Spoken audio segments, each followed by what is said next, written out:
There's a beautiful incident mentioned in the 24th juz in Surah Hamim and Hawamim, as Abdullah ibn Mas'ud radiallahu anhu has referred to it as Dibajul Quran, the silk of the Quran. That one day Sayyidina Umar radiallahu anhu was sitting with his companions, and then he rotated his gaze and he said, there's a youngster that used to be attending my gathering, I don't see him. And he was very talented, he was very robust, he was very muscular, he was very skilled. Lahu Za'irun ka Za'ir al-Asad, he had the roar of a lion.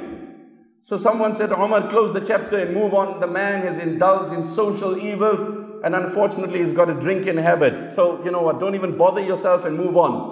Umar said, no, he's part of us. And why should we continue indulging or engaging in a supposed program when one of our members have defected, when one of our members are in a crisis? We've got to respond to his aid. We've got to stand out. So Sayyidina Umar radiallahu anhu then gave it thought and he wrote a verse. And a verse of the 24th juz, and that's what Ibn Kathir has captured in his tafsir, where Allah subhanahu wa ta'ala introduces himself by saying, غَافِرِ الذَّنْبِ وَقَابِلِ التَّوْبِ شَدِيدِ الْعِقَابِ ذِي الطَّوْلِ لَا إِلَهَ إِلَّا هُوَ إِلَيْهِ الْمَصِيرِ. Allah is one who pardons, who accepts repentance, yet full of might and authority. Sayyidina Umar radiallahu anhu writes from Umar to so-and-so, writes this ayah, and then he gives it to a person, and he says, do me a favor, go to this particular brother of mine who unfortunately is in this crisis. If I have to discover that so-and-so has fallen, that's the gossip, that's the social afternoon. It just adds flavor to the barbecue. It's just excitement. It's just, you know what, oh, go for the run and enjoy when, where, how, what, who. Sayyidina Umar halted his program, got them activated, mobilized his team, captured this in writing, tasked one person as an envoy. He said, you take this note and you go and give it to this man. But two things. You give it to him personally. If you don't meet him, you don't give it to anyone else. This is confidentiality. This is confidentiality. We need to trust and respect that. Number one. Number two, you give it to him when he's sober and he's in a state that he can read it.